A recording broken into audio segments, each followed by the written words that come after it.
नमस्कार मित्रांनो, welcome back to my channel बेबानाई श्वेता. आज मी तुम्हाला नाशिकमधील एक खूप सुंदर आणि ऐतिहासिक ठिकाणी घेऊन आले आहे, पांडवलेणी. जर तुम्ही नाशिकमध्ये राहत असाल किंवा नाशिकला येत असाल तर हे प्लेस नक्की एक्सप्लोअर करा. चला तर मग माझ्यासोबत या सुंदर जर्नीला सुरुवात करूया. मित्रांनो, वेलकम टू माय व्लॉग बेबानाई.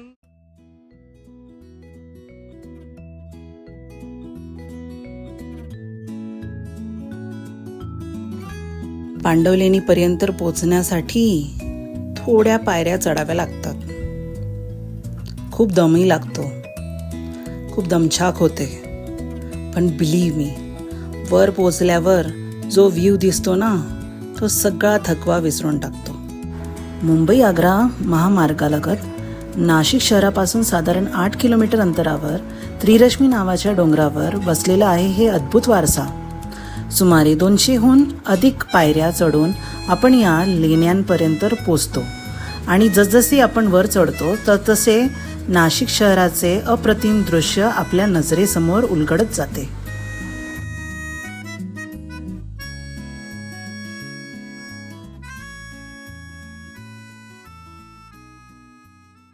या लेण्यांचा इतिहास सुरू होतो इसवी सन पूर्व 1ल्या शतकात, जेव्हा भारतात बौद्ध धर्माचा प्रभाव मोठ्या प्रमाणात वाढत होता.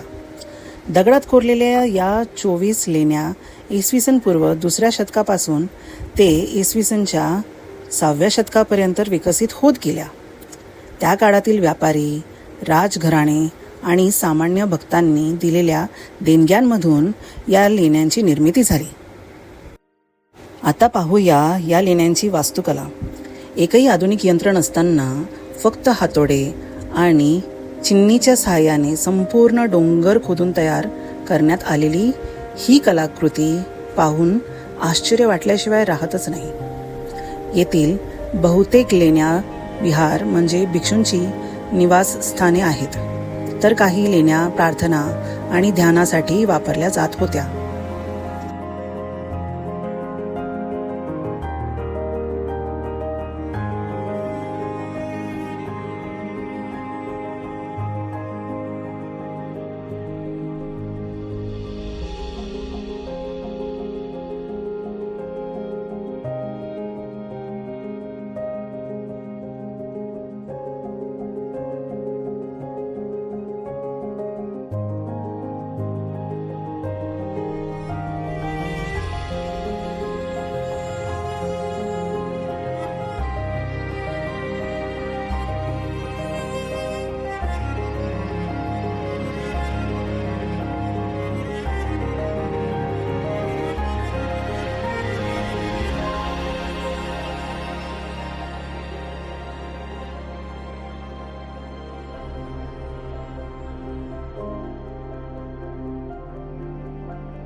या सर्व लेण्यांमध्ये सर्वात प्रसिद्ध आहे लेणी क्रमांक 18.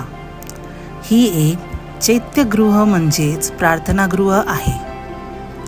येथील स्तूप आणि सुंदर कमानी आणि दगडातील नक्षीकाम आजही प्राचीन भारतातील स्थापत्य कलेची साक्ष देतात.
समटाईम्स आपण खूप दूर फिरायला जातो, पण आपल्या शहरात असलेली अशी रत्ने एक्सप्लोअर करायची राहून जातात. पांडवलेणी हे फक्त टुरिस्ट स्पॉट नाही, तर हिस्ट्री, स्पिरिच्युअलिटी आणि नेचर यांचा सुंदर संगम आहे.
हजार वर्षांपूर्वीचा जल व्यवस्थापनाचा चमत्कार पाहायचा असेल तर पांडवलेणींमध्ये जरूर या.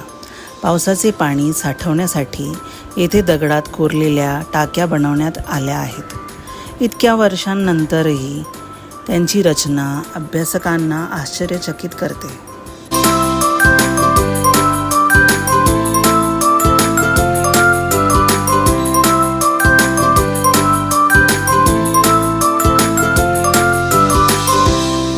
पण पांडवलेणी केवळ इतिहासासाठीच प्रसिद्ध नाहीत.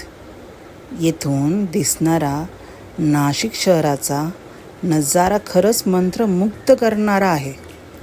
विशेषतः पावसाळ्यात ढगांनी वेढलेले डोंगर, हिरवाईने नटलेली परिसर आणि शहराचे विहंगम दृश्य, हा अनुभव शब्दात सांगणे कठीण आहे.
मित्रांनो, वर आल्यावर हा नाशिक शहराचा नजारा पाहून खरंच मन प्रसन्न होतं. कधीकधी आयुष्यात थोडंसं थांबून अशा ठिकाणी यायची गरज असते. इथली शांतता, थंड हवा आणि समोर दिसणारे हे सुंदर दृश्य मनाला एक वेगळीच ऊर्जा देतात. रोजच्या धावपळीत आपण स्वतःसाठी वेळ काढायचा राहून जातो, पण अशा क्षणांमध्ये निसर्ग आपल्याला पुन्हा स्वतःशी जोडून देतो. खरंच नाशिकमध्ये अशी सुंदर ठिकाण आहेत याचा अभिमान वाटतो.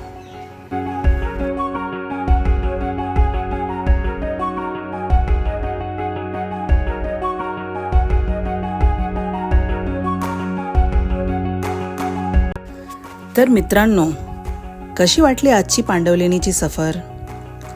व्हिडिओ आवडला असेल तर लाईक करा, शेअर करा आणि चॅनलला सबस्क्राईब करायला विसरू नका. मी आहे श्वेता आणि पुन्हा भेटूया एका नवीन डेस्टिनेशन सोबत. तोपर्यंत stay happy, keep exploring and keep dreaming. Bye bye.